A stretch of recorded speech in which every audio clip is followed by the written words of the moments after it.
아니 당신이 왜 여기에? 그리고 이 여자는 왜 이렇게? 나하고 이혼한 결과가 겨우 이거야? 지금까지 간병인으로 30년을 어렵게 살았는데 어느 날 간병하러 간 그곳에 내 남편을 빼앗아간 여자가 침대에 누워 있다면 하늘이 준 복수의 기회인가?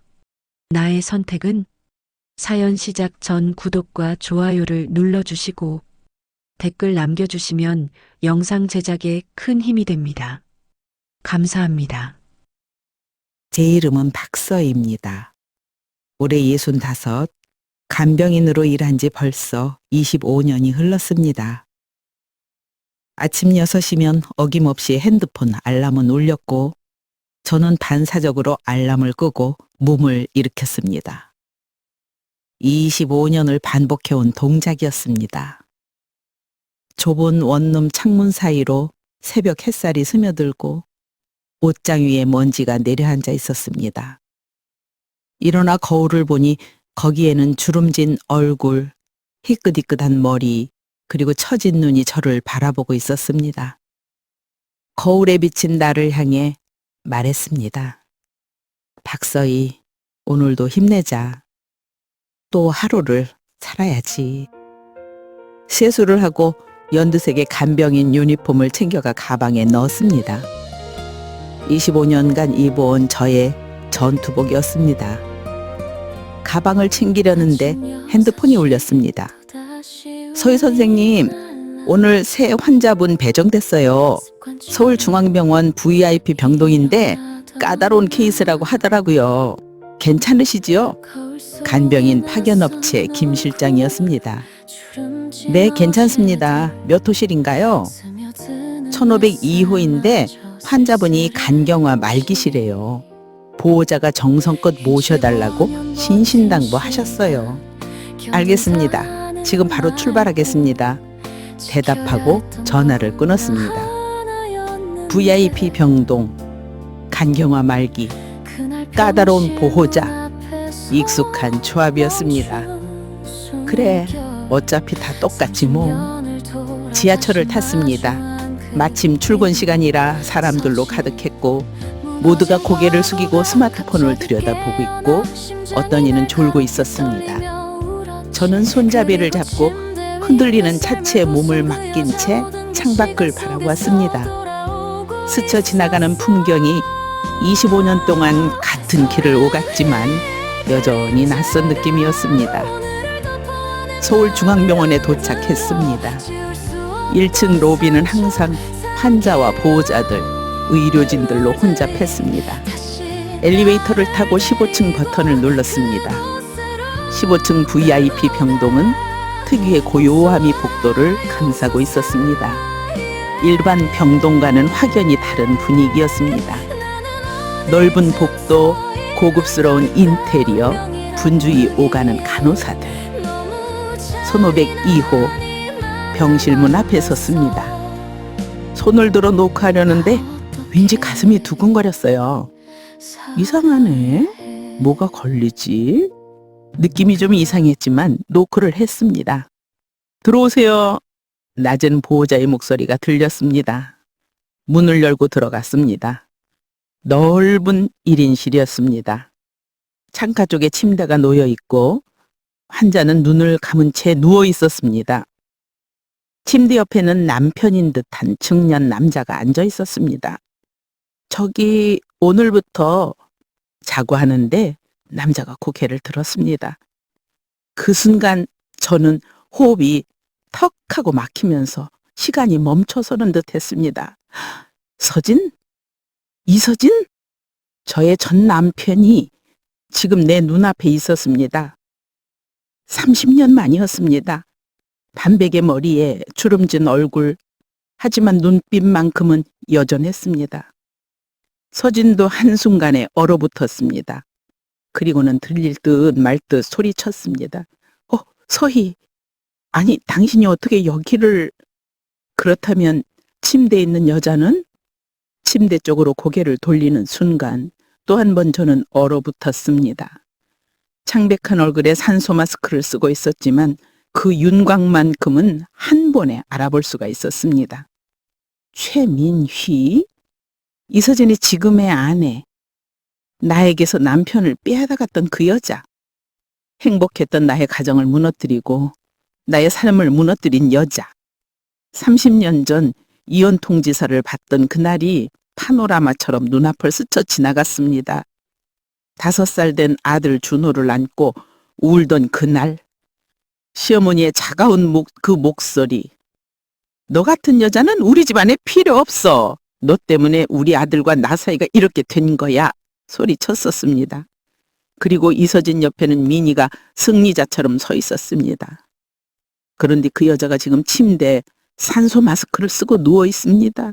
그리고 그 여자가 내가 오늘부터 간병해야 하는 환자였습니다. 가슴이 터질 것 같았습니다. 손이 떨렸습니다.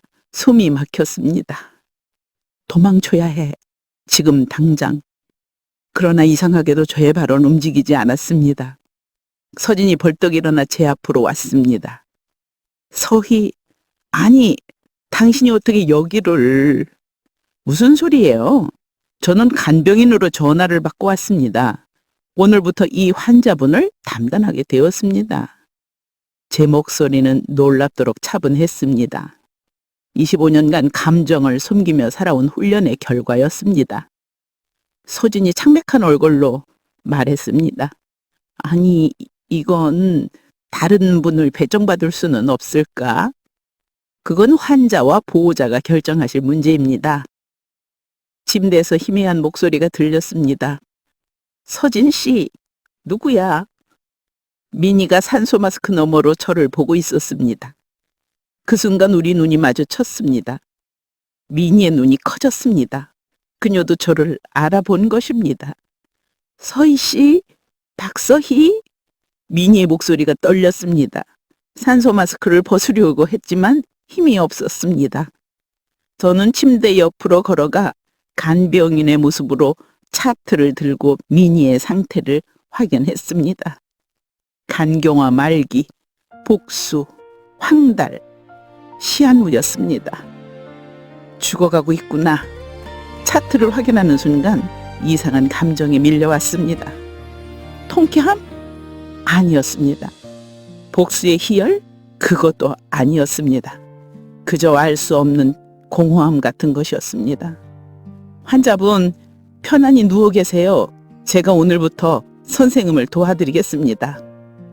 아니, 당신이 왜... 민희가 일어나려 했지만 서진이 다급히 달려와 민희의 손을 잡았습니다. 민희야, 진정해, 괜찮아. 저 여자가 왜 여기에, 왜? 민희가 소리쳤습니다. 그러다 거칠게 기침을 했고 피가 섞인 가래가 나왔습니다. 저는 바르게 휴지로 닦고 산소 마스크를 씌우면서 말했습니다. 흥분하지면 안 됩니다. 지금은 안정이 최우선입니다. 이마를 짚어보니 뜨거웠습니다. 간호사 호출 버튼을 눌렀습니다. 서진이 저를 붙잡으며 말했습니다. 서희, 제발 다른 간병인을... 저는 팔을 뿌리치며 말했습니다. 저는 일하러 왔습니다, 보호자님. 환자분에게 집중하세요. 차갑게 말하고 돌아섰습니다. 간호사가 들어왔고 진정자를 맞자 민희는 잠들었습니다. 이제 병실에는 저와 서진만 남았습니다. 얼마간의 침묵의 흐름 위에 서진이 입을 열었습니다. 서희, 정말 오랜만이야. 그동안... 저는 아무런 대답도 하지 않고 침대 시트를 정리하고 민희의 차트를 정리했습니다. 특별히 하실 말씀 없으시면 이제 그만 나가보시죠. 환자분은 안정이 필요합니다. 소희, 이서진 씨, 저는 지금 일하는 중입니다. 개인적인 이야기는 사양하겠습니다. 서진의 얼굴이 일어졌습니다. 뭔가 말하다 결국 고개를 숙이고 병실을 나갔습니다. 혼자 남았습니다. 잠든 민희를 보았습니다. 30년 전 내 남편을 빼앗아갔던 그 여자. 그 여자가 죽음을 앞두고 지금 내 앞에 누워 있습니다. 그토록 미웠던 그녀. 내 남편을 빼앗고 나의 가정을 무너뜨린 그 여자가 지금 내 앞에 누워 있습니다. 마음 먹기에 따라 그녀의 생사가 제 손에 달려 있는 것입니다. 마음만 먹으면 얼마든지. 물끄러니 창밖을 보았습니다. 서울 시내가 한눈에 보였습니다.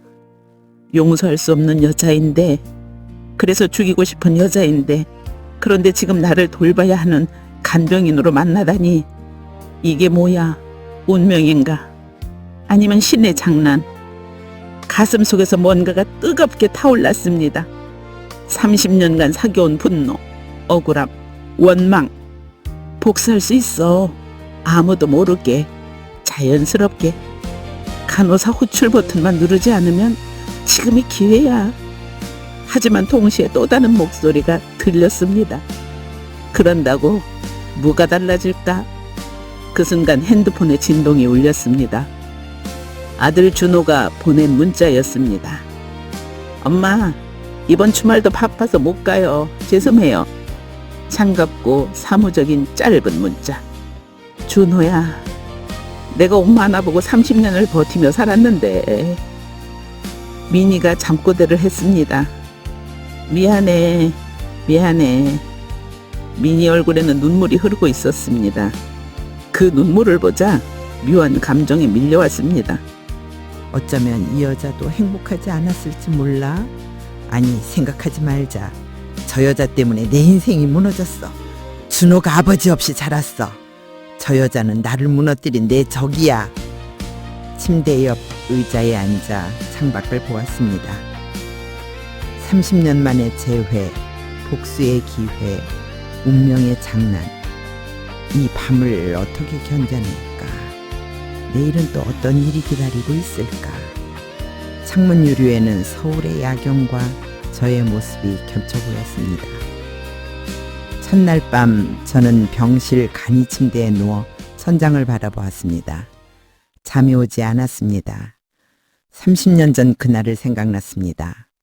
35세, 결혼 7년 차, 5살 아들 준호를 키우며 평범하게 살고 있었습니다. 남편 서진은 작은 무역회사에 다녔고 저는 그저 평범한 주부였습니다. 시어머니와 함께 사는 게 힘들긴 했지만 견딜만 했습니다. 그날도 저녁 준비를 마치고 준호에게 밥을 먹이고 있었는데 현관문이 열리고 서류 봉투를 든 서진이 들어왔습니다. 그런데 뭔가 이상했습니다. 서진의 얼굴은 창백했고 저와 눈을 마주치지 못했습니다. 시어머니가 거실로 나와 아들의 손에 있던 서류 봉투를 던지며 저에게 말했습니다. 이혼 서류야. 서명해. 너는 내 아들하고 맞지 않아. 던져진 봉투 속에는 이미 남편의 서명이 되어 있는 이혼 서류가 있었습니다. 서집 씨, 뭐예요? 떨리는 목소리로 남편에게 물었습니다. 남편은 고개를 숙인 채 들어가는 목소리로 말했습니다. 미안해, 서희라. 나 다른 사람 만나고 있어. 그 순간 모든 것이 무너졌습니다. 무슨 소리야? 다른 사람이라니? 누구야? 결혼 전에 사귀던 여자. 너도 알잖아. 민희와 다시 시작하기로 했어. 최민희? 서진이 나와 결혼하기 전 3년간 사귀던 여자. 그 여자가 다시 나타났고 남편은 그 여자를 선택했습니다. 그럼 준호는? 우리 아들은 어떡하고? 시어머니가 말했습니다. 준호는 걱정하지 마. 내가 키울 거니까. 어머님, 제발 준호만은. 내가 뭔데 내 손 잘 키워. 넌 자격이 없어. 이혼은 순식간에 이루어졌습니다. 아들도 남편도 다 잃고 집에서도 쫓겨났습니다. 결국 아들을 데리고 나오는 조건으로 위자료 1,000만 원이 전부였습니다. 그렇게 저는 35살의 나이로 아들 준호와 함께 길거리로 내몰렸습니다. 새벽 4시 민희가 뒤척거리며 눈을 떴습니다. 저를 쳐다보았습니다. 잠시 혼란스러운 표정이었다가 물 좀. 일어나 컵에 물을 따라 빨대를 꽂아 미니의 입에 대주었습니다. 물 한 모금도 스스로 먹지 못하는 이 여인. 마음만 먹으면. 아주 잠깐 생각하는 순간 미니는 물을 마시고 저를 바라보았습니다. 어떻게 당신이 여기 있느냐 눈빛으로 말하는 것 같아 제가 먼저 말했습니다. 미니 씨, 저는 직업 간병인입니다. 저의 책임은 환자를 돌보는 일입니다. 회사에서 가라고 해서 왔는데 이렇게 만나게 되었네요. 그 여자가 떨리는 목소리로 말했습니다. 다른 사람으로 바꿔주세요. 난 당신이 싫어요. 무서워요. 제가 차갑게 웃으며 대답했습니다. 그건 보호자께서 결정할 문제입니다. 저는 그저 저의 일을 할 뿐입니다. 미니가 입술을 깨물었습니다. 뭔가 말하려 하다 다시 눈을 감았습니다. 아침이 되자 서진이 커피 2잔을 들고 와 하나를 저에게 내밀었습니다. 서희, 이거 지금 근무 중입니다. 환자분이 어젯밤에 열이 38도까지 올랐습니다. 사무적으로 대답하자 서진은 커피를 내려놓고 미니에게로 다가갔고 저는 세면장으로 갔습니다. 세면장 거울에 비친 주름진 얼굴, 핏기 없는 입술. 25년 이렇게 늙었구나. 손을 씻고 복도로 나와 창가에 서서 밖을 보았습니다. 그때 뒤에서 서진의 목소리가 들렸습니다. 서희야, 얘기 좀 할 수 있을까? 무슨 할 리가 있어요? 미안해. 30년 전 일. 정말 미안해. 웃음이 나왔습니다. 미안하다고요? 왜요? 뭐가 미안해요? 30년 만에 하는 사과예요? 이제 와서 그게 무슨 의미가 있죠? 나도 어쩔 수 없어서 어머니 핑계는 하지 마세요. 결정은 결국 당신이 한 거잖아요. 서진이 고개를 숙였습니다. 준호는 잘 지내? 그 순간 분노가 솟아올랐습니다. 준호? 준호 이름 함부로 부르지 마세요. 그래도 내 아들인데. 아들? 30년간 아버지 노릇 안 한 사람이 무슨 아들이에요? 서진의 얼굴이 창박해졌습니다. 결혼했다는데 잘 살고 있느냐고 물었지만 저는 대답하지 않았습니다. 사실은 저도 자세히는 모릅니다. 준호는 이혼의 상처로 지금까지도 저와도 관계가 쏙 좋지 않기 때문입니다. 어린 준호에게 이혼의 상처는 지금도 남아 있습니다. 회사가 잘 되시나 봐요. VIP 병실에 입원시키시는 거 보니 부럽네요. 저는 평생 월세방에서 살았는데. 저는 비꼬는 듯 말했습니다. 서진이 주머니에서 명함을 꺼내어 대신무역 대표이사 이서진이라고 적혀 있었고 직원이 50명 정도 된다고 했습니다. 근데 내가 명함을 갖지 않자 대로 주머니에 넣으면서 말했습니다. 서희야, 혹시 필요한 거 있으면 얘기해. 도와줄게. 필요 없어요. 지금까지 제 힘으로 살아왔고요. 앞으로도 그럴 거예요. 그리고는 돌아서서 병실로 들어왔습니다.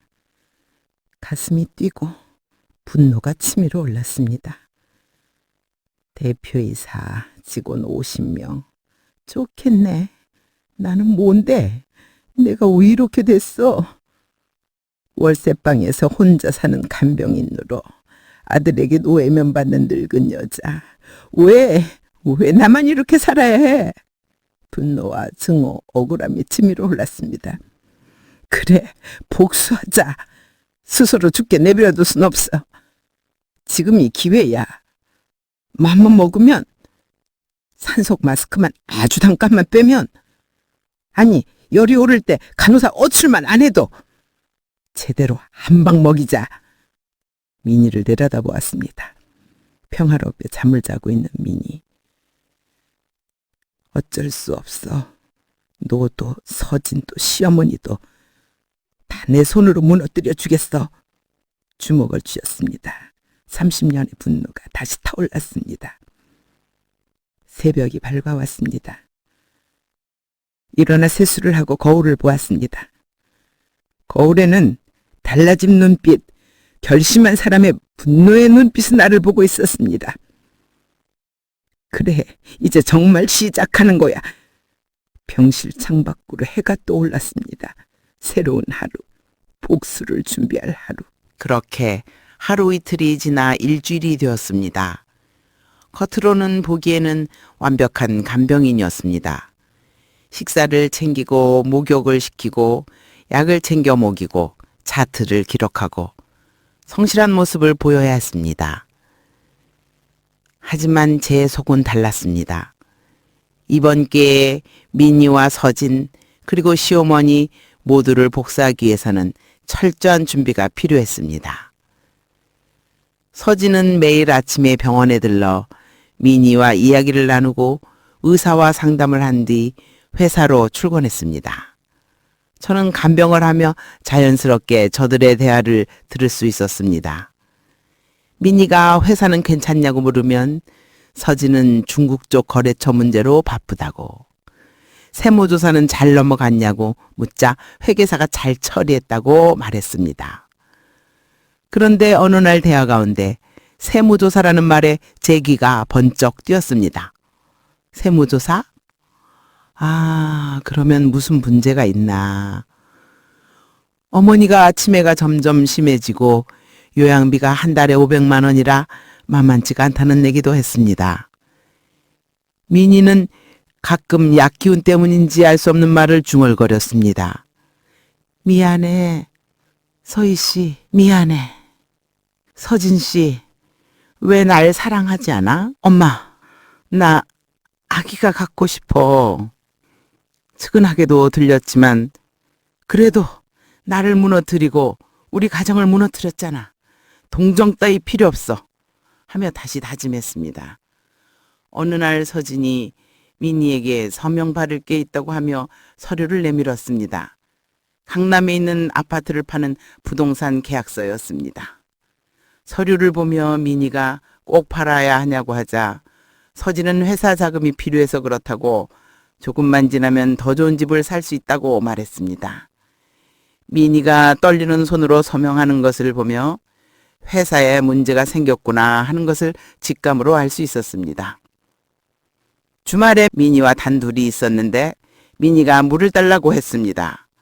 물을 떠다 주자 민희가 물을 마시면서 고맙다고 했습니다. 저는 아니라고, 제가 해야 할 일을 할 뿐이라고 말하자 민희가 뭔가 말하고 싶은데 망설이는 표정이었습니다. 서희 씨, 미안해요. 30년 일 정말 미안해요. 저는 묵묵히 침대 시트를 정돈했습니다. 저도요, 행복하지 않았어요. 그 말을 듣자 속에서 뭔가 불쑥 올라와 차갑게 대답했습니다. 민희 씨, 그게 지금 저와 무슨 상관입니까?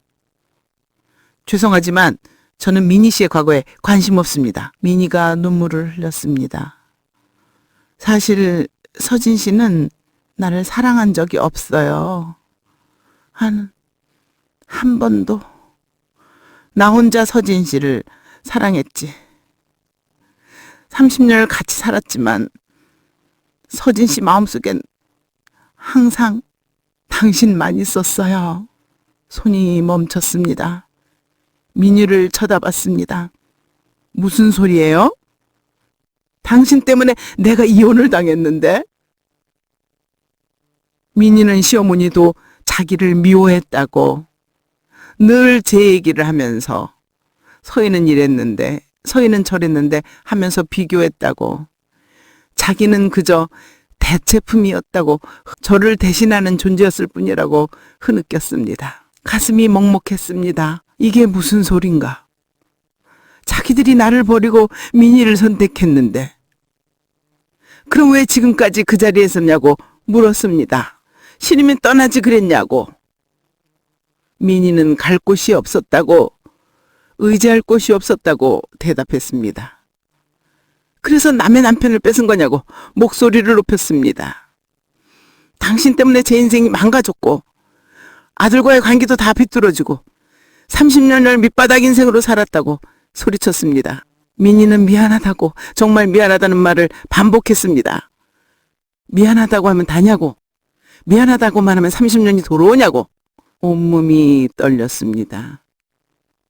민희가 산소 마스크를 벗으며 힘겹게 말했습니다. 저를 죽이세요. 제가 당신의 삶을 망쳤잖아요.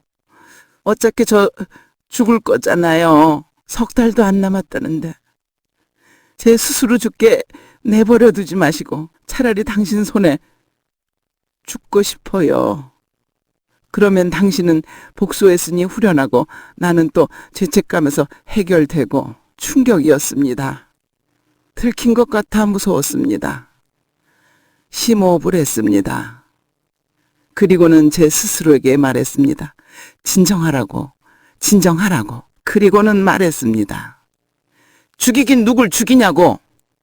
가만히 있어도 당신은 3달이면 죽는데 내가 왜 그런 바보 같은 짓을 하겠냐고. 죽이면 살인자가 되는데 난 그렇게 바보가 아니라고 말했습니다. 다시 산소 마스크를 씌워주고 등을 돌렸습니다. 하지만 민희의 말이 계속 제 귀를 맴돌았습니다. 서진이 내 이름을 불렀고 나를 잊지 못했다는 말이 복잡한 감정으로 밀려왔습니다.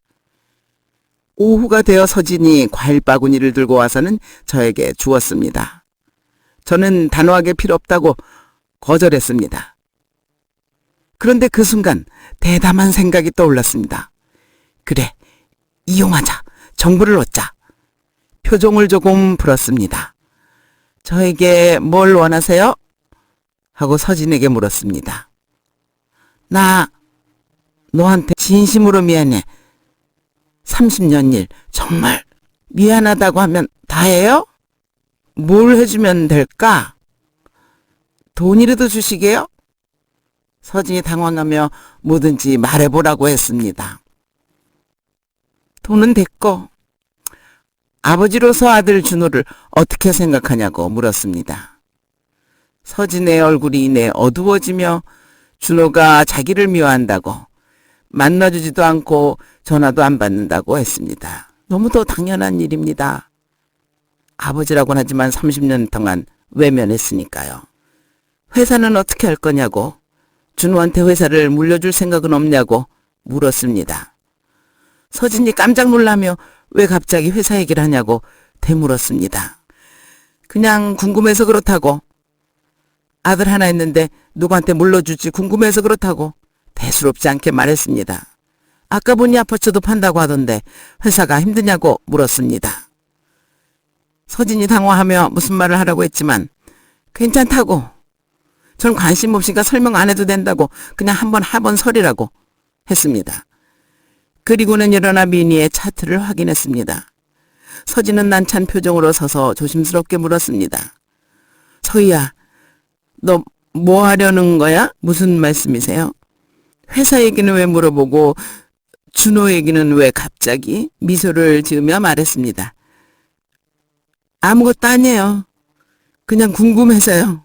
나를 버린 사람이 어떤 생각으로 사는지 궁금해서요. 서진이 불안한 표정으로 뭔가 더 말하고 싶은 듯 했지만 결국은 아무 말도 하지 못하고 병실을 나갔습니다. 밤이 되고 민희가 잠들자 저는 간이 침대에 앉아 지금까지 모든 정보를 적은 수첩을 펼쳤습니다. 대신무효, 세무조사 진행 중, 자금난으로 강남아파트 매각, 시어머니 요양원비 월 500만 원, 준호 아버지와 연락두절, 민희 아이를 못 낳음. 퍼즐들이 조금씩 맞춰지고 있었습니다. 회사에 문제가 있어. 세무 문제, 자금 문제. 다음날 저는 병원 로비 공중전화로 오래전 알던 최 변호사에게 연락했습니다. 오랜만이라는 인사를 나누고 회사 정보 좀 알아달라고 부탁했습니다. 대신무역이라는 회사이고 대표가 이서진이라는 사람이라고 설명했습니다. 최 변호사가 왜 갑자기 그러냐고 물었지만 나중에 설명하겠다고 빨래 좀 부탁한다고 말하고 전화를 끊었습니다. 심장이 빠르게 뛰었습니다. 이제 시작이야, 본격적으로. 사흘 후 최 변호사에게서 연락이 왔습니다. 알아봤는데 대신무역이 심각하다고 했습니다. 세무조사에서 탈세 혐의가 족발되었고 탈세액이 3년간 약 5억 정도이고 횡령 의혹도 있다고 말했습니다. 또 이서진 대표가 회사 돈을 개인적으로 사용한 정황이 있어서 횡령으로 구속될 수도 있다고 했습니다. 전화 받는 손이 떨렸습니다. 가슴이 두근거렸습니다. 회사는 어떻게 되냐고 물었습니다. 이대로면 회사 문 닫을 수도 있고 경영권이 넘어갈 수도 있다고 했습니다. 채권자들이 회사를 가져가거나 대표 자리를 다른 사람한테 넘겨야 한다고 했습니다. 머릿속이 빠르게 돌아갔습니다. 준호한테 넘기면 어떻게 될까? 만약 대표가 미리 경영권을 가족인 아들이나 부인한테 넘기면 어떻게 되냐고 물었습니다. 그렇게 되면 잘하면 회사는 살릴 수 있다고 했습니다. 고맙다는 말을 남기고 전화를 끊었습니다. 계획이 세워졌습니다. 서진을 무너뜨리고 회사를 준호한테 넘긴다. 그게 내 복수야. 병실로 돌아오니 민희가 깨어 있었습니다. 어디 갔다 오냐고 묻기에 잠깐 바람 쐬러 갔다고 대답했습니다.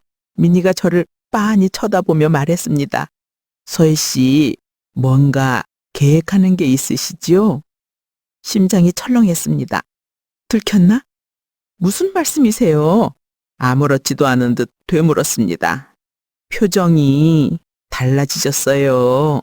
처음 여기 왔을 때랑 뭔가 결심한 사람 같아요. 아니라고 그냥 좀 피곤해서 그렇다고 대답을 했습니다.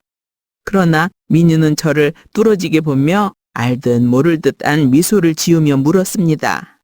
복수하려는 거지요? 우리한테. 하세요. 당신이 원하시면 복수하세요. 전 서희 씨도 아시다시피 죽을 몸이잖아요. 침묵이 흘렀습니다. 대답하지 않았습니다.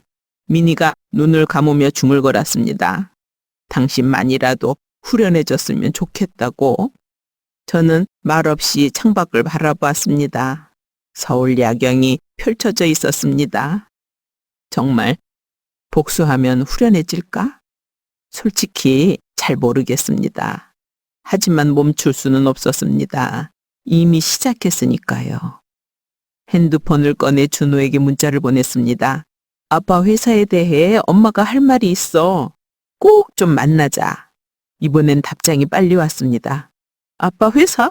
무슨 일인데요? 엄마가 그걸 어떻게 알아요? 드디어 아들이 반응한 것입니다. 미소를 지었습니다. 복수의 첫 단추가 끼워지고 있었습니다. 이틀 후 준호가 병원에 왔습니다. 30년을 키웠지만 볼 때마다 낯선 사람 같았습니다. 정장을 깔끔히 차려입은 모습, 차가운 표정, 거리를 두는 태도, 제 아들이지만 멀게만 느껴졌습니다. 병실 밖 복도에서 준호는 시계를 보며 바쁘다고 30분밖에 시간이 없다며 팔짱을 끼고 저를 보며 촉촉했습니다. 그 눈빛에서 불편함과 경계심이 읽혔습니다. 아빠 회사가 무슨 일이냐고, 엄마가 그걸 어떻게 하냐고 물었습니다.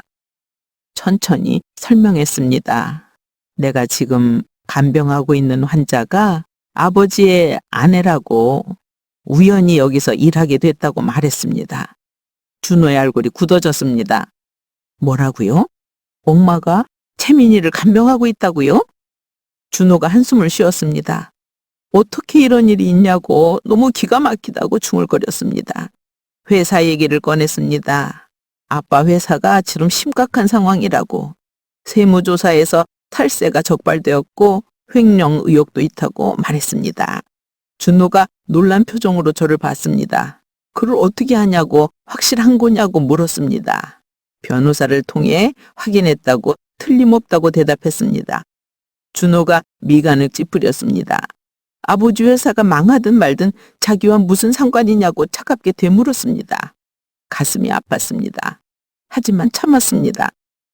네 아버지 회사니까 네가 물려받을 수 있다고 말했습니다. 물려받아요? 전 관심 없어요, 엄마. 준호야, 그래도 네 아버지 회사인데. 아버지요? 저한테 아버지가 어디 있어요? 냉소적인 말투였습니다. 저는 깊이 숨을 들이쉬었습니다. 아로, 네 아버지가 너한테 못한 짓 했지. 엄마도 안다. 그런데 이건 기회야. 네가 그 회사를 가질 수 있어. 왜요? 왜 제가 그래야 되는데요? 네 권리니까. 네 아버지 회사니까. 준호가 고개를 저었습니다. 권리라니 자기한텐 그런 게 없다고. 아버지도 싫고 회사도 싫다고 말했습니다. 그리고는 엄마, 혹시 복수하려는 거예요? 아버지한테? 말문이 막혔습니다. 준호가 저를 뚫어지게 보았습니다. 엄마가 30년간 힘들게 사신 거 알아요. 아버지가 못된 짓 한 것도 알아요. 근데 그렇다고 이렇게까지 하실 필요 있어요? 준호야, 저는 엄마 복수를 이용당하고 싶지 않아요. 그리고 솔직히 엄마도 부담스러워요. 부담스럽다는 말. 그 말 한마디가 가슴을 찔렀습니다. 준호가 시계를 다시 보며 가봐야겠다고 말했습니다. 발을 붙잡았습니다. 준호야, 제발 엄마 말 좀 들어봐. 놓아주세요, 엄마. 전 제 인생 살 거예요. 엄마도 이제 엄마 인생 사세요. 과거는 과거예요. 준호는 팔을 뿌리치고 떠나갔습니다. 복도에 혼자 남았습니다. 무릎이 풀렸습니다. 벽에 기대 주저앉았습니다. 부담스럽다고, 제 인생 살겠다고, 과거는 과거라고. 그럼 엄마는 뭐야? 엄마는 그냥 과거 일꾼이야? 눈물이 났습니다. 이번엔 참을 수 없었습니다. 복도 한 구석에 앉아 한참 후느꼈습니다. 30년간 준호만 보고 살았습니다. 준호 때문이 견뎠습니다. 준호가 잘 되길 바라며 모든 걸 참았습니다. 그런데 그 아들이 저를 부담스러워한다니. 한참 울고 나서야 일어났습니다. 세면장으로 가서 차가운 물로 얼굴을 씻었습니다. 거울을 보았습니다. 눈이 퉁퉁 부어 있었습니다. 화장을 고치고 심호흡을 했습니다. 그래도 계속해야지. 멈출 수 없어. 병실로 돌아갔습니다. 미니가 깨어 있었습니다. 저를 보더니 온 것을 알아차리고는 무슨 일이냐고 물었습니다. 아무것도 아니라고 대답했습니다. 미니가 조용히 말했습니다. 아드님 만났지요? 라고. 어떻게 하냐고 물었습니다. 표정을 보면 안다고, 힘든 일이 있었던 것 같다고 말했습니다. 대답하지 않고 미니의 차트를 확인했습니다. 미니가 계속 말했습니다. 서진이 준호가 어렸을 때 사진을 보여줬는데 참 잘생긴 아이였다고 말했습니다. 그 말에 고개를 들었습니다. 또 언젠가는 길에서 한번 우연히 마주쳤는데 서진이 준호를 불렀지만 준호는 그냥 지나갔다고, 뒤돌아보지도 않았다고, 그때 서진이 무너지는 걸 봤다고 한참을 그 자리에 서서 울었다고 했습니다. 서진이 평생 후회하면서 살았어요. 준호 얘기만 나오면 울었어요. 내가 못난 아버지라고, 용서받을 수 없다고 하면서. 미니의 목소리가 떨렸습니다. 계속 말을 이었습니다. 서희씨, 복수하고 싶은 거 이해해요. 그런데 그게 당신을 행복하게 해줄까요? 대답할 수 없었습니다. 미니가 힘겹게 말을 이었습니다. 저도 30년을 복수하듯 살았어요. 당신한테서 남편을 빼앗는 게 승리인 줄 알았어요. 근데 아무것도 없었어요. 사랑도 없고 행복도 없고 그냥 텅 빈 삶이었어요. 미니가 눈물을 흘렸습니다. 제 손을 잡았습니다. 약하고 차가운 손이었습니다. 서희씨, 당신은 그러지 마세요. 복수는 아무것도 채워주지 못해요. 손을 빼려다 멈췄습니다. 미니의 눈을 보았습니다. 진심이 보였습니다. 후회와 슬픔이 가득한 눈이었습니다. 가슴이 답답졌습니다.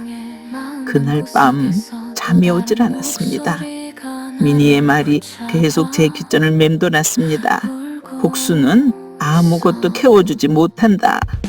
준호의 차가운 말도 떠올랐습니다. 부담스럽다고, 제 인생 살겠다고 했던 그 말. 복수에서 뭐가 남을까? 서진을 무너뜨리고 회사를 빼앗고 시어머니를 괴롭혀서 준호가 돌아올까? 지난 30년이 돌아올까? 아무것도 돌아오지 않아. 알고 있어. 하지만 그냥 넘어갈 순 없어. 너무 억울해. 이대로 끝낼 수는 없어. 미니가 갑자기 기침을 했습니다. 피가 섞인 가래가 나왔습니다. 얼굴이 창백했고 숨이 가빴습니다. 망설임 없이 간호사 호출 버튼을 누르자 간호사와 의사가 달려갔습니다. 응급처치를 했습니다. 1시간쯤 뒤 미니가 안정을 되찾았습니다. 의사가 병실을 나서며 말했습니다. 상태가 급격히 나빠지고 있다고, 길어야 한 달이라고 마음의 준비를 하라고 했습니다. 서진에게 급하게 연락했습니다. 새벽이었지만 어쩔 수 없었습니다. 서진이 황급히 달려왔습니다. 머리는 산발이고 옷은 대충 걸친 모습이었습니다. 미니를 보더니 울먹였습니다. 손을 잡고 이름을 불렀습니다. 미니야, 미니야. 미니는 잠들어 있었습니다. 서진이 복도로 나왔습니다. 벽에 기대에 주저앉았습니다. 얼굴을 손으로 감싸며 흐느꼈습니다. 한 남자가 무너지는 모습이었습니다. 처음 보는 모습이었습니다. 결혼 생활 동안 한 번도 그런 모습을 본 적 없는 모습이었습니다.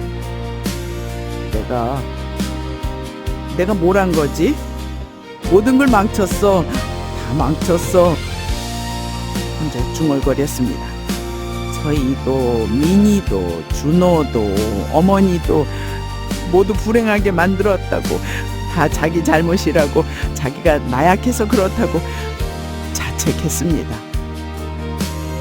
그 모습을 보고 있자니 묘한 감정이 들었습니다.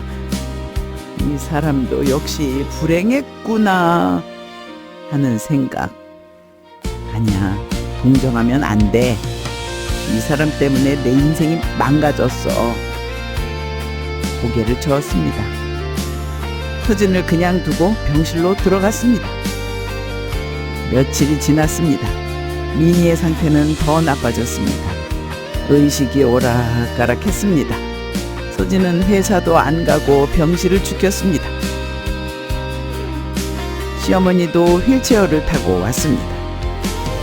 치매가 심해졌는지 저를 알아보지 못했지만 미니의 손을 잡으며 며느리야, 미니야 하며 흐느꼈습니다. 그 모습을 보며 생각했습니다. 어머니도 불행했구나.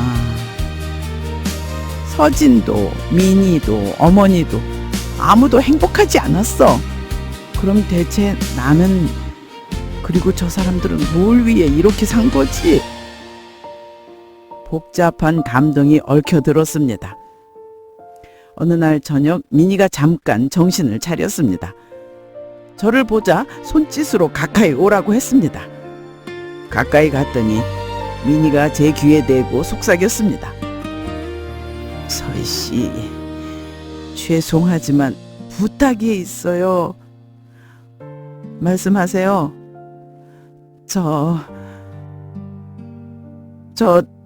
미안하지만 제가 죽으면 서진 씨 좀 챙겨봐 주세요. 무슨 소리예요? 제가 얼굴을 떼며 말했습니다. 알아요. 너무 뻔뻔한 부탁이지요. 근데 그래도 한때는 사랑했잖아요.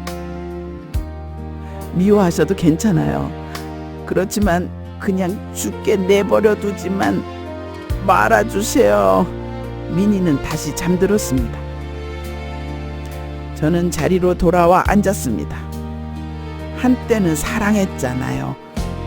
그 말이 가슴이 꽂혔습니다. 맞아. 한때 사랑했었지. 젊은 시절 서진을 정말 사랑했었지. 준호를 낳고 가족이 생기고 그때는 정말 행복했어. 그런데 언제부터 이렇게 된 걸까? 복수만 생각하고 미움만 키우고 분노에 갇혀 사는 사람이 된 걸까?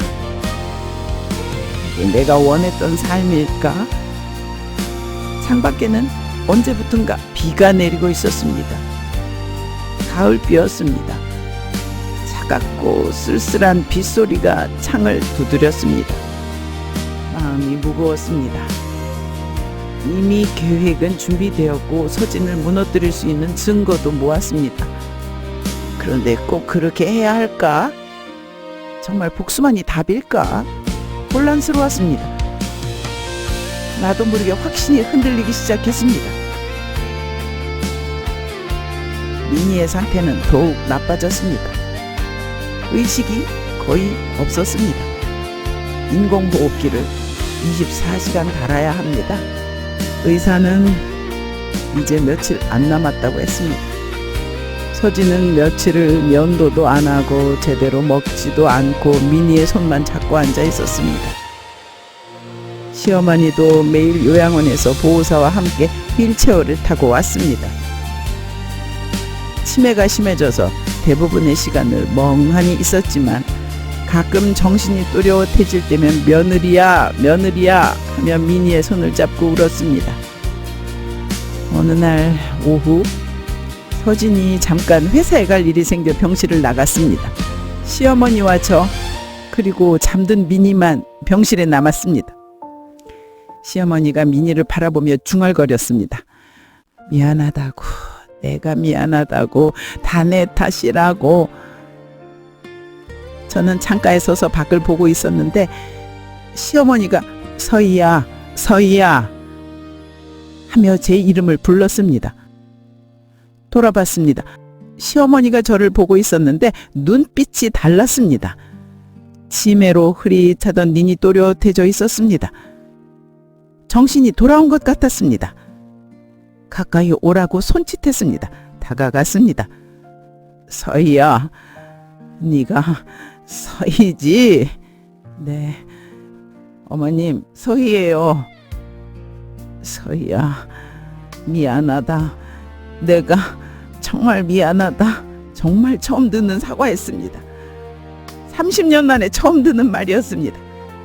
시어머니가 주름진 손이 제 손을 잡으며 말했습니다. 내가 너무 못됐지 너한테. 아니에요 어머님. 나도 모르게 대답했습니다. 시어머니가 눈물을 흘리며 말했습니다.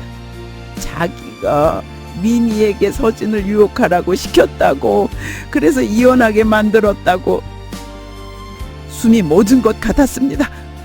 무슨 소리냐고 다시 말해달라고 했습니다. 시어머니가 떨리는 목소리로 계속 말했습니다. 시어머니는 며느리인 저를 견딜 수 없었다고. 제가 며느리로 들어오자 아들이 저만 바라보았다고. 지금까지 키워준 자기보다 며느리인 너를 더 소중하게 여긴 것 같아서 견딜 수 없었다고 했습니다. 그래서 며느리인 제게 질투가 났고, 그리고 아들 진호에게 배신감을 느꼈다고. 그래서 저를 아들에게 떼어놓아야겠다고 생각하고 계획을 세웠다고 했습니다. 서진의 옛 여자친구였던 당시 혼자 의지할 곳 없던 미니를 찾아가 서진을 다시 유혹하라고, 그러면 며느리로 들어오게 해주겠다고. 처음엔 미니가 거절했다고 했습니다. 하지만 시어머니가 계속 설득했고 결국 외로웠던 미니가 받아들였다고 했습니다. 그렇게 미니가 서진에게 접근했고 서진은 흔들렸고 결국 외도로 이어졌고 이 모든 게 자신의 계획이었다고 말했습니다. 미안해 서희야, 미안해. 내가 미쳤었어. 내가 미니에게 시켰어. 사실은 미니도 서진도 그리고 너도 다 내 잘못이야. 아들을 빼앗긴 것 같아서 내가 미쳤었어. 시어머니가 제 손을 잡고 흐느꼈습니다. 계속 미안하다고 용서해달라고 했습니다. 저는 그 자리에 얼어붙었습니다. 머릿속이 하얘졌습니다. 30년 동안 저는 민희를 미워했습니다. 민희가 제 남편을 빼앗아갔다고 믿었습니다. 서진을 원망했습니다. 나약한 남편이라고 생각했습니다. 하지만 이 모든 게 시어머니의 계획이었다니. 서진은 조종당했고 민희는 도구였고 저는 희생양이 된 것이었습니다. 그럼 누가 진짜 원수인가? 이 늙은 여자인가? 분노가 치밀어 올랐습니다. 손이 떨렸습니다. 소리를 지르고 싶었습니다. 하지만 목소리가 나오지 않았습니다. 시어머니가 계속 말했습니다. 민희도 참 불쌍했다고. 민희도 피해자라고. 자기 때문에 민희도 평생 불행했다고 말했습니다. 서진은 평생 저를 잊지 못했다고. 밤마다 서희야 서희야 하면서 울었다고 했습니다. 할머니로서 준호에게도 씻지 못할 상처를 입혔다고. 모두가 불행했다고.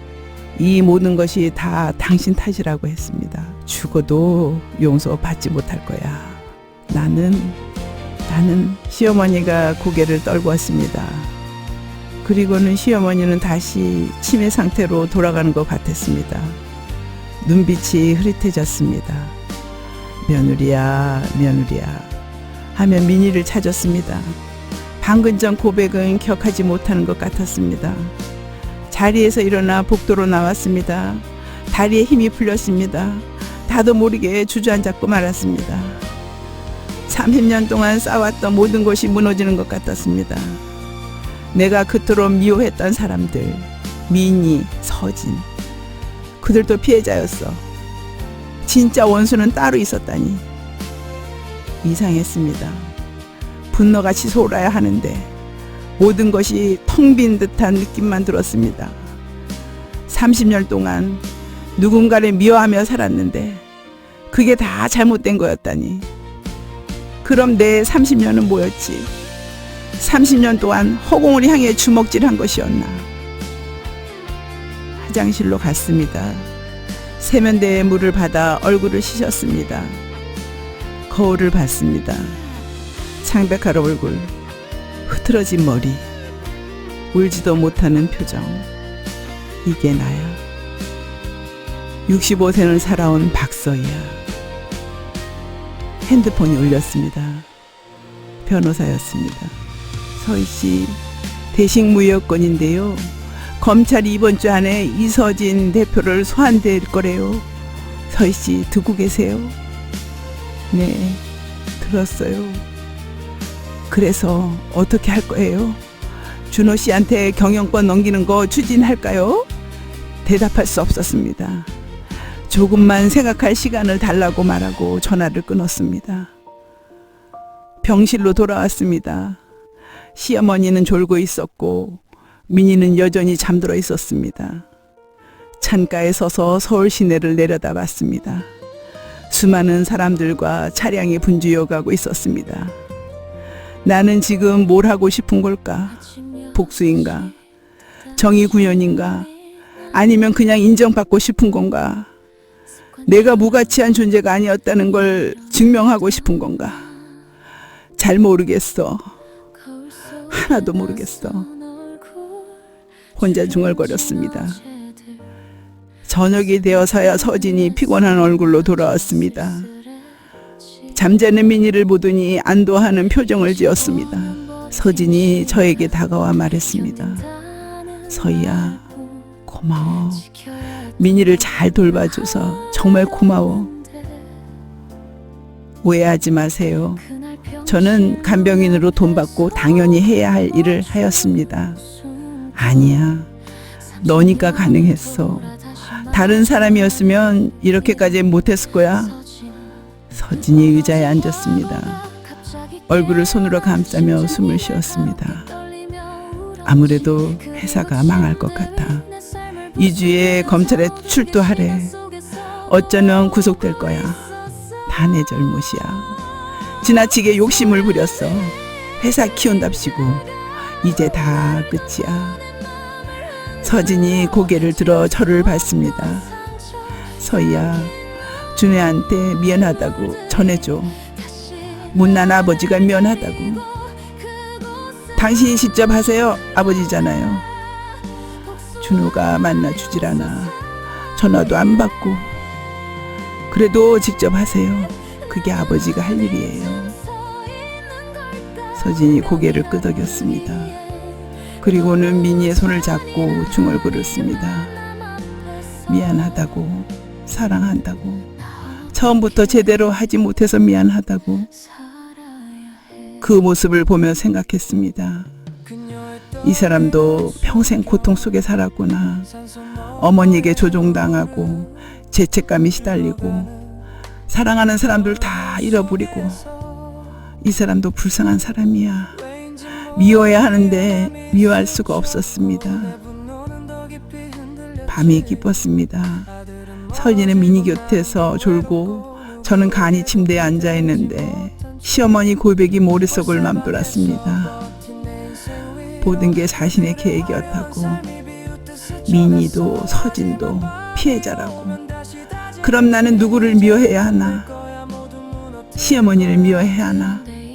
하지만 시어머니는 치매로 과거를 기억하지 못하니 복수할 대상도 시어머니도 없는 거나 마찬가지인 것입니다. 핸드폰을 꺼냈습니다.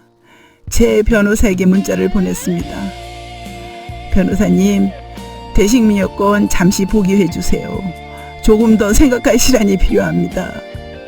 답장이 왔습니다. 알겠습니다. 연락 주세요. 핸드폰을 내려놓고 창밖을 봤습니다. 아름다운 서울 야경이지만 제 마음은 어두웠습니다. 복수를 멈춰야 할까? 아니면 계속해야 할까?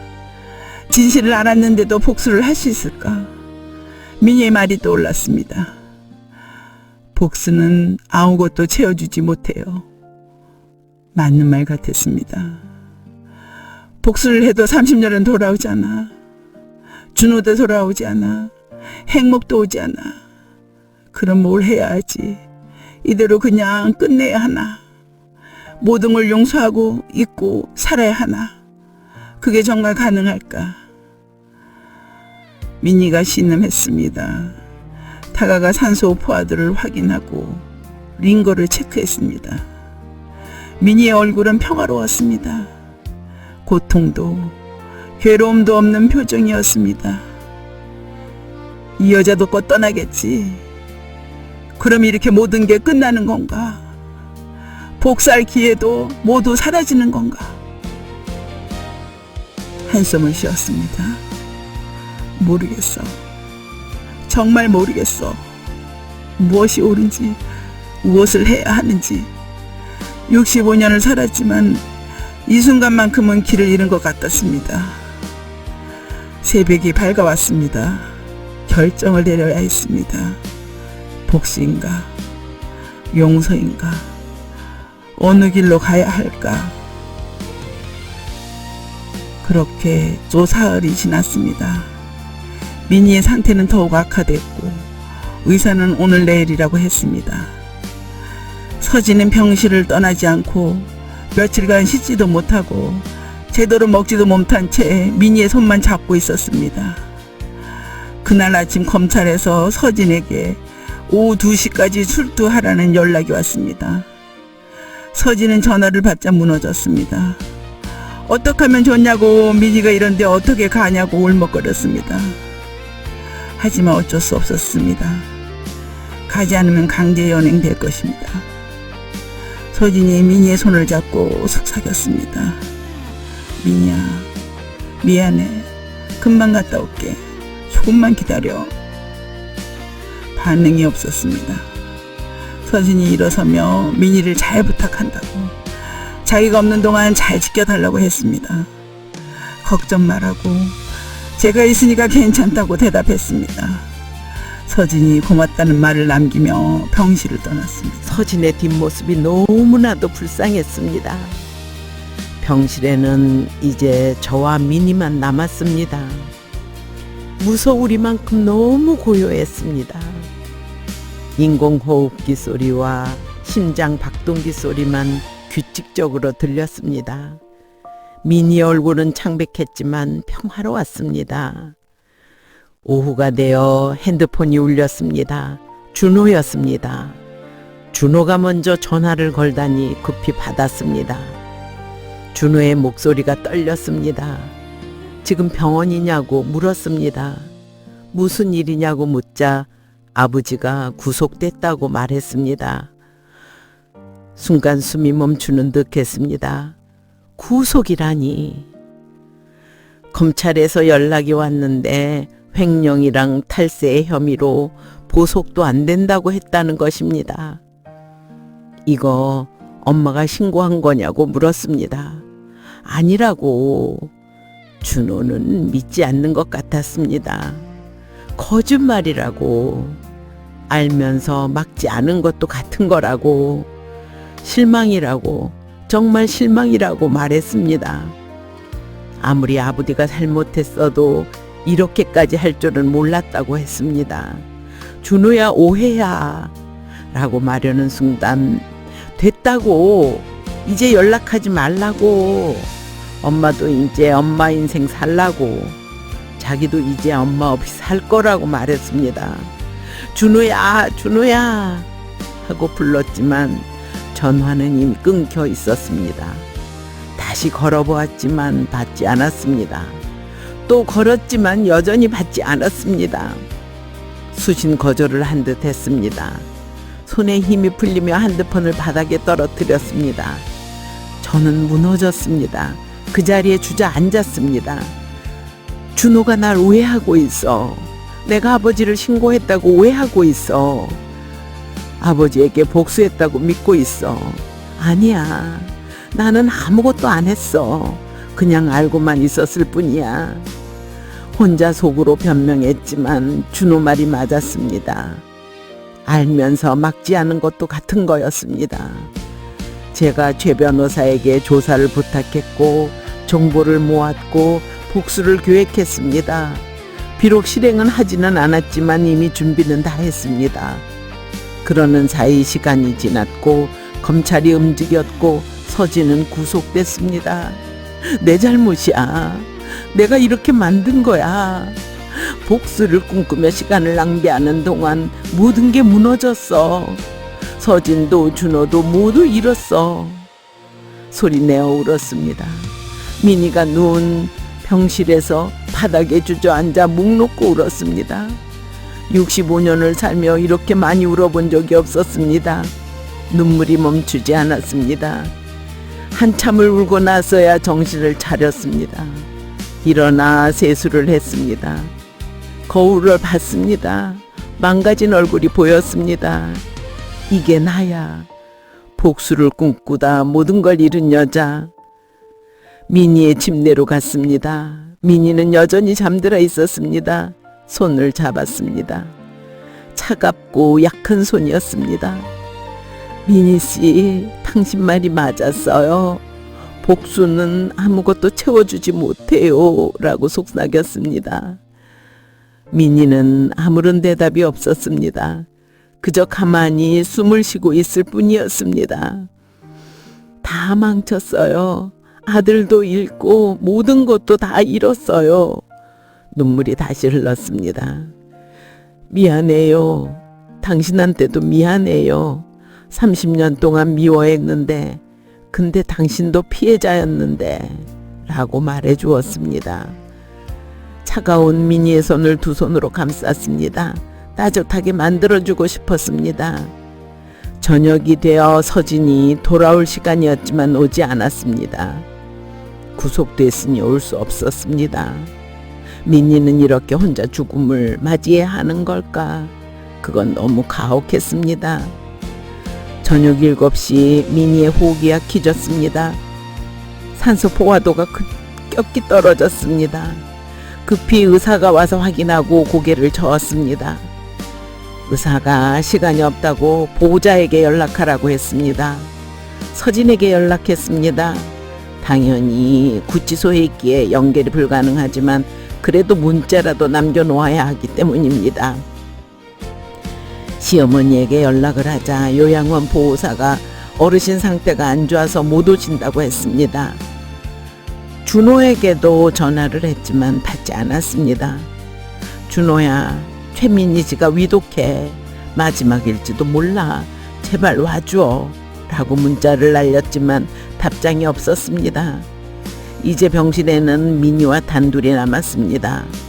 민희의 손을 잡고 앉았습니다. 호흡이 약해지고 있었습니다. 민희 씨, 혼자 보내서 미안해요. 라고 속삭였습니다. 서진 씨는 오고 싶어도 못 와요. 구속됐어요. 서진 씨도 마음은 당신 곁에 있을 거예요. 라고 말했습니다. 민희의 얼굴벌이 미세하게 떨렸습니다. 들리는 걸까? 준호도 연락이 안 돼요. 날 오해하고 있어요. 내가 망쳤어요. 라고 말했습니다. 무기매였습니다. 당신 말이 맞았어요. 복수는 의미 없어요. 그냥 모두를 불행하게 만들 뿐이에요. 라고 계속 말했습니다. 민희의 손에 힘이 들어갔습니다. 아주 약하게. 하지만 분명히 제 손을 쥐고 있었습니다. 민희가 뭔가 말하려는 것 같았습니다. 얼굴을 가까이 가져갔습니다. 민희의 입술이 움직였습니다. 소리는 나지 않았지만 입모양으로 알 수 있었습니다. 고마워요. 그리고 민희가 작게 웃었습니다. 평화로운 미소였습니다. 그 순간 인공호흡기 소리가 멈췄습니다. 심전도가 평평한 선을 그었습니다. 민희가 숨을 거두었습니다. 저는 민희의 손을 놓지 않고 그대로 앉아 있었습니다. 슬픔인지 후회인지 안도인지 알 수 없는 눈물이었습니다. 의사와 간호사가 들어와 사망을 확인했습니다. 오후 8시 23분 최민희, 향년 65세.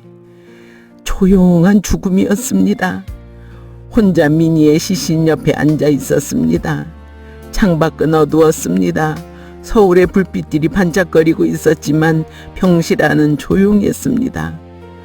핸드폰을 꺼냈습니다. 서진에게 다시 문자를 보냈습니다. 민희 씨가 조금 전 8시 23분에 돌아가셨습니다. 평화롭게 가셨습니다. 마지막까지 당신을 기다렸습니다. 준호에게도 문자를 보냈습니다. 준호야, 조금 전 최민희 씨가 돌아가셨어. 엄마가 옆에서 지켜봤어. 혼자 보내지 않았어. 라고 썼습니다. 역시 답장이 없었습니다. 아마 영영 오지 않을지도 모릅니다. 한숨을 쉬었습니다. 일어나 집으로 가야 했습니다. 내일은 또 새로운 간병일이 있을 테니까. 삶은 계속되니까요. 병원을 넣어서 지하철역으로 걸어갔습니다. 사람들이 오갔습니다. 저마다의 사연을 안고 살아가는 사람들이었습니다. 지하철을 타고 빈자리를 찾아 앉았습니다. 창밖을 봤습니다. 어둠 속을 달리는 지하철. 나는 지금 어디로 가고 있는 걸까? 모르겠습니다. 텅 빈 마음으로 집으로 향하고 있을 뿐입니다. 65세 닥서희. 모든 것을 잃은 간병인. 그게 지금의 저였습니다. 민희의 장례식은 초라했습니다. 보호자인 서진은 귀치소에 있었고 시어머니는 올 수 없었습니다. 조문객도 없었습니다. 빈소에는 영정사진과 국화꽃만 놓여 있었습니다.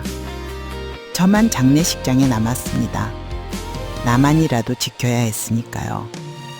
간병인으로서의 마지막 의무였습니다. 의자에 앉아 민희의 영정을 보니 민희가 웃고 있었습니다. 언제 찍은 사진인지 건강하고 아름다운 모습이었습니다. 66년의 인생 중 30년을 제 남편과 살았던 여자였습니다. 하지만 사랑받지 못했고 행복하지 못했고 결국 쓸쓸히 떠났습니다. 불쌍한 사람이었습니다. 저와 같은 피해자였습니다. 민희 씨, 이제는 편히 쉬세요 라고 작게 속삭였습니다. 그때 장례식장 문이 열리고 누군가 들어왔습니다. 준호였습니다. 심장이 뛰었습니다. 준호가 정장을 입고 국화꽃 한 종이를 들고 있었습니다. 저를 보더니 멈칫했지만 천천히 빈소로 다가와 절을 했습니다. 국화꽃을 놓고 한참을 서 있었습니다. 저는 일어나지 않고 앉아서 준호를 바라보았습니다. 준호가 돌아서서 저를 보자 눈이 마주쳤습니다. 무슨 말을 해야 할까요? 무거운 침묵이 흘러갔습니다. 준호가 먼저 입을 열었습니다. 엄마 죄송해요. 제가 오해했어요. 라고 말했습니다. 괜찮다고 말해 주었습니다. 문자를 보고 많이 생각했다고 말하며 제 앞 의자에 앉았습니다. 얼굴이 수척해 보였습니다. 아버지 면회를 갔다 왔다고 말했습니다. 아버지가 머리가 하얗게 새고 주름이 깊어졌다고, 보자마자 울었다고 말했습니다. 미안하다고, 용서해달라고, 자기는 아버지 자격이 없다고 했다고 합니다. 준호가 같이 울었다고 했습니다. 막상 보니까 그냥 불쌍하다라고 말했습니다. 아버지가 엄마 얘기를 했다고 합니다. 평생 엄마를 잊은 적이 없다고, 제일 미안한 사람이 엄마라고 말했다고 합니다. 준호가 저를 보며 말했습니다. 엄마 힘들었죠. 30년간 정말 힘드셨죠. 그 말 한마디에 눈물이 왈칵 쏟아졌습니다. 참으려 했지만 멈출 수 없었습니다. 미안하다고, 자기가 너무 매몰차게 굴었다고, 엄마 마음도 모르고 그랬다고, 아니라고, 엄마가 더 미안하다고, 준호한테 부담만 줬다고 대답했습니다. 준호가 엄마는 최선을 다하셨다고, 혼자서 자기를 키우시느라 고생하셨다고 말했습니다. 30년간 쌓였던 벽이 무너지는 순간이었습니다. 저도 준호를 끌어안았습니다. 오랜만에 느껴보는 아들의 온기였습니다. 한참을 그렇게 있었습니다. 시간이 얼마나 지났을까요? 진정이 되고 나서야 떨어졌습니다. 준호가 민희의 영정을 보며 이분이 아버지 아내였냐고 물었습니다. 그렇다고, 30년간 아버지와 살았다고 대답했습니다. 행복했을까요? 라고 준호가 물었습니다. 아니라고, 불행했다고, 너희 아버지도 이분도 모두 불행했다고 말했습니다. 준호가 고개를 끄덕였습니다. 그리고 물었습니다. 엄마는 복수하고 싶었냐고. 정직하게 그렇다고, 처면 복수하고 싶었다고, 다 무너뜨리고 싶었다고 했습니다. 그런데 왜 안 하셨냐고 준호가 다시 물었습니다. 못했다고, 할 수가 없었다고 대답하자 준호가 왜냐고, 다들 불쌍해 보여서 그렇다고, 미워해야 하는데 미워할 수가 없었다고 말했습니다. 한숨을 쉬었습니다. 할머니가 모든 걸 계획했었다고, 미희 씨도 아버지도 다 할머니 계획대로 움직인 거라고, 할머니의 질투 때문이었다는 것, 민희를 시켜서 네 아버지 서진을 욕했다고, 그리고 모든 게 할머니가 꾸민 것이라고 할머니가 말해줬다고 했습니다. 준호는 한참은 아무 말도 못하고 앉아만 있었습니다. 그리고 중얼거렸습니다. 그럼 누가 피해자고, 누가 가해자냐고, 모르겠다고, 할머니를 미워해야 하냐고. 근데 그때 그 할머니는 지금은 안 계신다고, 지금 할머니는 옛날 그때 할머니가 아니라고, 그때 할머니는 치매와 함께 다 사라졌다고, 그러니 복수할 대상도 없어졌다고 대답했습니다. 준호가 제 손을 다시 잡으며 엄마는 이제 어떻게 하실 거냐고 물었습니다. 모르겠다고, 정말 모르겠다고 대답했습니다. 그때 장례식장 직원이 와서 달인이 내일인데 보호자가 없는데 어떻게 하냐고 물었습니다. 준호가 자기가 보호자 역할을 하겠다고 말했습니다. 직원이 꺼낸 서류에 준호가 서명을 했습니다. 밤이 깊었습니다. 장례식장에는 저와 준호만 남았습니다.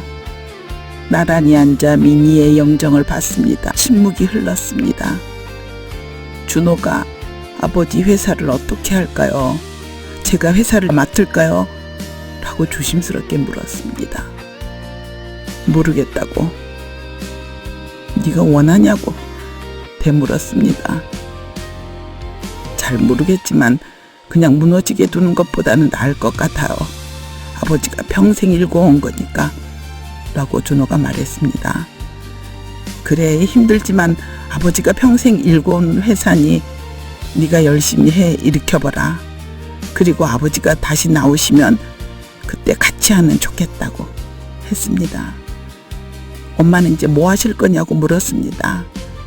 계속 간병인 일 할 거라고. 그게 내 일이니까 라고. 그만하시면 안 되냐고. 이제 나이도 있으신데 라고 준호가 말했습니다. 아니라고. 이래야 사는 것 같다고 말하자 준호가 아무 말 하지 않고 제 손을 꽉 잡았습니다. 다음날 아침 발인식이 있었습니다. 준호와 저 그리고 장례식장 직원들만 모인 간소한 의식이었습니다. 민희의 관이 연구차에 실려 화장장으로 향했습니다. 차 안에서 준호가 제 손을 잡았습니다. 따뜻한 온기가 느껴졌습니다. 화장장에 도착해 관 앞에 서서 민희의 영정을 다시 보았습니다. 평화로운 얼굴이었습니다. 민희 씨 고생 많으셨어요. 이제 편히 쉬세요라고 속삭였습니다. 준호가 절을 하자 관이 들어갔습니다. 문이 닫혔습니다. 그렇게 민희는 떠났습니다. 밖으로 나왔습니다. 가을 하늘이 높았고 바람이 차가웠습니다. 준호가 제 어깨에 손을 얹으며 말했습니다. 엄마, 이제 아버지 면회 같이 가요. 망설여졌지만 준호가 제 손을 잡으며 엄마, 이제 끝내요. 미움도 원망도 다 끝내요. 계속 미워하면 엄마만 힘들어요 라는 말에 함께 서진이 있는 구치소로 향했습니다. 면회 신청을 하고 1시간쯤 지나 면회실로 들어갔습니다.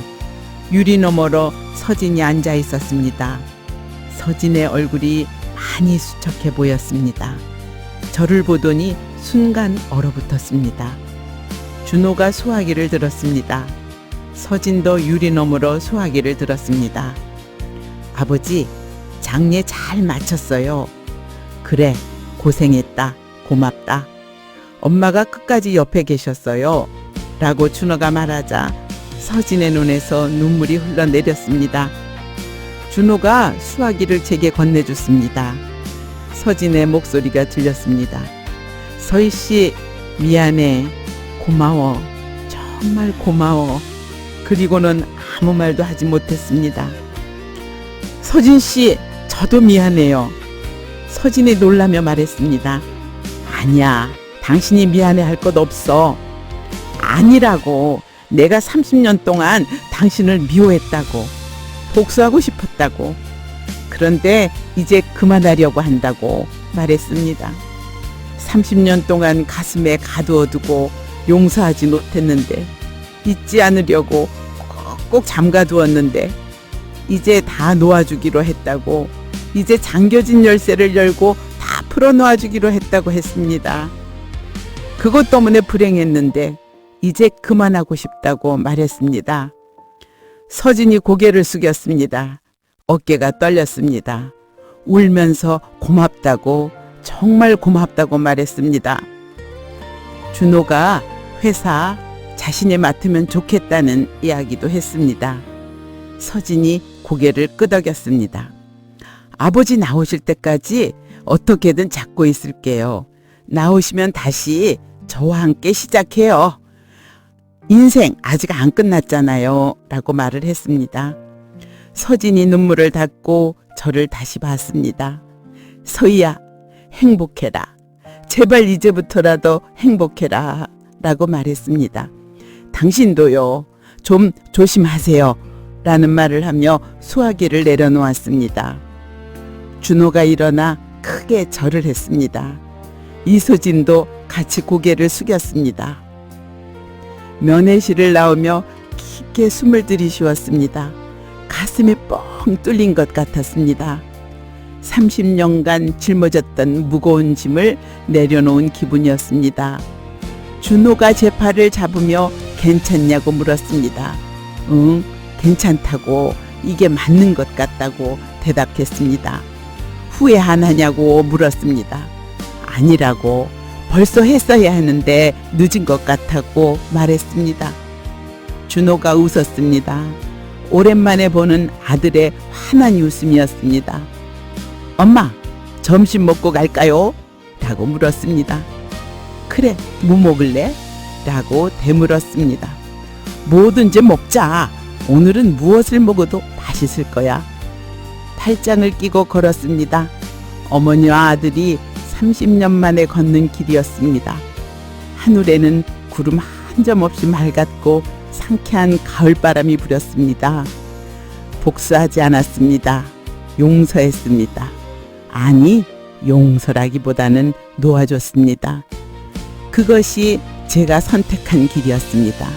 후회는 없었습니다. 어느새 석 달이 흘렀습니다. 창밖에는 첫눈이 조용히 내리고 있었습니다.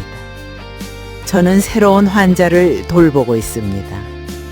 80이 넘은 할머니인데 중풍으로 쓰러져 말도 못하고 움직이지도 못하는 분이십니다. 하지만 눈빛만큼은 살아있었습니다. 밥을 먹여드릴 때마다 고맙다는 듯 눈을 연신 깜빡이십니다. 간병인의 일상은 여전합니다. 아침 6시에 일어나 병원으로 출근해 환자를 씻기고 식사를 도우며 밤늦게까지 곁을 지킵니다. 힘은 들지만 이제는 익숙해서인지 그렇게 힘들지 않습니다. 25년을 해온 일이었으니까요. 다만 나이가 있어 조금씩 버겁기는 합니다. 하지만 달라진 게 있습니다. 마음이 가벼워진 것입니다.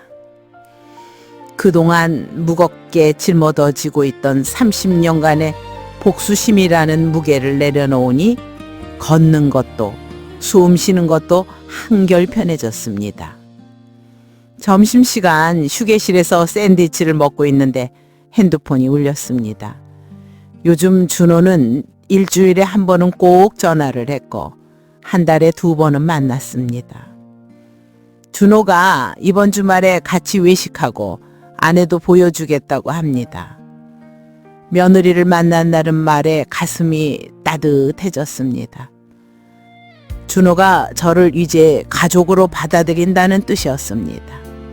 그럼 시간 돼야지. 며느리를 만나는데. 준호가 고맙다며 토요일 저녁 6시에 강남역에서 만나자고 했습니다. 오랜만에 느껴보는 행복이었습니다. 준호가 돌아왔습니다. 제 아들이 다시 제 곁으로 왔습니다. 오후에는 환자 보호자인 딸이 와서 어머니를 보며 어머니가 많이 좋아지셨다고 하며 눈물을 흘리며 감사하다고 했습니다. 보호자가 제 손을 잡으며 힘들지 않냐고, 이 일을 어떻게 25년이나 하느냐고 존경스럽다고 말했습니다. 괜찮다고, 익숙하다고, 누군가는 해야 하는 일이니까요 라고 대답했습니다. 보호자가 진심으로 고마워하는 모습이 또 저에게 힘이 되어 돌아옵니다. 내 일이 의미 있구나. 누군가에게 도움이 되는구나. 저녁이 되었습니다. 환자가 잠들고 저는 간이 침대에 앉아 있었습니다. 가방을 뒤적이다 30년 전부터 가지고 다니던 수첩을 꺼내어 펼쳐보았습니다. 수첩 사이에 작은 봉투가 끼어 있었는데 이상하게도 그동안 꺼내어 볼 생각을 하지 않았는데 오늘따라 궁금해 봉지를 열었습니다. 봉지 안에 반지 하나가 들어있었습니다. 핏바랜 결혼 반지였습니다. 30년 전 이혼하던 날 빼내어 봉투에 넣어두고 있었습니다. 버려야지 하면서도 여태껏 버리지도 못하고 끼지도 못하고 그렇게 간직만 했던 반지입니다. 반지를 손에 쥐자 금속의 독특한 차가운 느낌이 손끝으로 전해졌습니다. 왜 이걸 아직까지 간직했을까? 미련 때문이었을까? 아니면 증오의 증표로 남겨둔 걸까? 솔직히 잘 모르겠습니다. 그냥 버릴 수가 없었습니다. 버리면 정말 모든 게 다 끝나는 것 같은 두려움이 있었던 것 같습니다. 그러나 이제는 괜찮았습니다. 놓아줄 수 있는 자신이 생겼습니다. 왜냐하면 그동안의 30년을 다 놓아주기로 했기 때문입니다. 반지를 봉투에 다시 넣으며 내일 한강에 가서 버리기로 마음을 먹었습니다.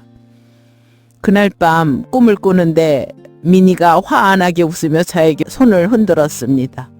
고맙다고 엄마도 행복하라고 말하는 것 같았습니다. 이상한 꿈이었습니다. 미니가 저를 엄마라고 부르다니 왜 그랬을까? 아침에 환자를 돌보고 오전 근무를 마치고는 점심 휴식 시간에 병원을 나와서 버스를 타고 한강으로 갔습니다. 겨울강물이 천천히 흘러가고 있었습니다. 사람들이 자전거도 타고 산책도 하며 각자 자기들의 시간을 보내고 있었습니다. 저는 강변의 벤치에 앉아 봉투에 반지를 꺼내 손가락에 걸어 보았습니다. 햇살의 반짝이었습니다. 작고 낡은 반지였지만 한때는 사랑의 증표였습니다. 서진이 끼워주었던 그 반지. 반지를 보자 지난 일들이 빠르게 스쳐 지나갔습니다. 젊었고 사랑했고 미래가 밝아 보였습니다. 준호가 태어나고 가족이 생기고 평범하지만 따뜻한 삶을 살았습니다. 하지만 흘러가는 강물처럼 그 시절은 돌아오지 않을 것입니다. 과거는 과거뿐입니다. 이제는 모두 놓아줘야 합니다. 일어나 강가로 걸어가 난간에 섰습니다. 강물을 내려다 보았습니다. 모든 것을 품고 흘러가는 강물이었습니다. 크게 심호흡하고는 반지를 눈금진 손을 높이 들어 올랐습니다. 정말 버려도 될까? 후회하지 않을까 생각하다가 하늘 높이 반지를 던졌습니다. 반지는 공중으로 날아오다 햇살에 감감 반짝 떠니 이내 포물선을 거니며 강물에 떨어졌습니다. 작은 물소리와 함께 반지는 그렇게 사라졌습니다. 30년의 무게가 사라졌습니다. 눈물이 났습니다. 그러나 슬픈 눈물이 아니라 안도의 눈물이었습니다. 자유로움의 눈물이었습니다. 이제 진짜 자유로워진 것 같았습니다. 한참을 서서 강물을 바라보며 생각했습니다. 이제 뭘 하며 살지? 65세. 아직 살 날이 많이 남았습니다. 여전히 지금까지 그랬듯 간병인으로 계속 일할 것입니다. 누군가를 돌보는 일, 그것이 제 삶의 의미였습니다. 완벽하지 않아도 괜찮았습니다. 화려하지 않아도 괜찮았습니다. 그저 오늘을 성실하게 살아가면 되었습니다. 핸드폰이 알람이 울렸습니다. 준호가 보낸 문자였습니다. 토요일 식당 예약했다고, 아내가 엄마 뵙는 거 너무 기대된다고, 사랑한다고 적혀 있었습니다. 사랑한다는 말에 가슴이 뭉클했습니다. 답장을 보냈습니다. 엄마도 사랑해. 준호야, 사랑해. 우리 며느리 토요일에 만나. 강물을 봤습니다. 물은 계속 흘러갔습니다. 멈추지 않고 쉬지 않고 묵묵히 흘러갔습니다. 제 인생도 그런 것 같았습니다.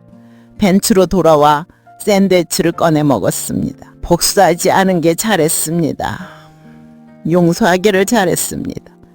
물론 쉽지 않았습니다. 지금도 사실은 가끔 화가 나고 억울하고 서러울 때가 있으면 괜찮습니다. 그런 감정도 제 일부이니까요. 미워할 수도 있고 슬플 수도 있습니다. 완벽한 용서는 아닐지 몰라도 이 정도면 잘 선택한 것입니다. 버스가 왔습니다. 탔습니다. 창가 자리에 앉아 창밖을 보았습니다. 사람들이 바쁘게 움직이고 차들이 달리고 세상은 여전히 돌아가고 있었습니다. 저도 그 일부였습니다. 특별하지 않은 평범한 일부였습니다. 하지만 나름의 의미 있는 삶이었습니다. 병원에 도착해 유니폼으로 갈아입고 마음을 다잡았습니다. 이제 다시 간병인 박서희로 돌아갈 시간입니다. 병실로 들어갔습니다. 환자가 반갑다는 듯 저를 보며 눈을 깜빡였습니다. 다가가 손을 잡고는 어머님, 점심 드실 시간이에요. 오늘은 미역국이네요. 라고 다정하게 말했습니다. 환자가 희미하게 웃었습니다. 한 숟가락씩 떠서 먹여드렸습니다. 환자가 천천히 드셨습니다. 이게 제 삶입니다. 화려하지 않지만 누군가에게 필요한 삶입니다. 완벽하지 않지만 의미 있는 삶입니다. 이 정도면 충분합니다. 저녁이 되었습니다. 환자를 씻기고 잠자리를 정리하고 불을 껐습니다. 간이 침대에 누워 천장을 올려다보았습니다. 핸드폰에 진동을 했습니다. 카톡이 열리며 준호의 최근 사진이 떴습니다. 환하게 아들과 며느리가 웃고 있었습니다. 잘 자라 준호야, 잘 자라 며느랴. 작게 속삭였습니다. 핸드폰을 내려놓고 잠깐의 잠을 청해봅니다. 65세 박서희, 간병인, 전직 아내, 현재 어머니, 복수 대신 용서를 선택한 여자, 모든 것을 잃었지만 다시 찾은 여자. 제 이야기는 여기서 끝이 아닙니다. 아직 살아야 할 날들이 많이 남았습니다. 앞으로 어떤 일들이 기다리고 있을지 모릅니다. 힘든 일도 있을 것이고 기쁜 일도 있을 것입니다. 하지만 괜찮습니다. 이제는 혼자가 아니니까요. 준호가 있고 곧 만날 며느리가 있고 제가 돌보는 환자들이 있습니다. 외롭지 않습니다. 강물에 던진 반지처럼 과거도 흘러갔습니다. 이제는 새로운 하루를 살아갈 시간입니다. 어느새 잠이 들었다가 깼습니다. 시계를 봤습니다.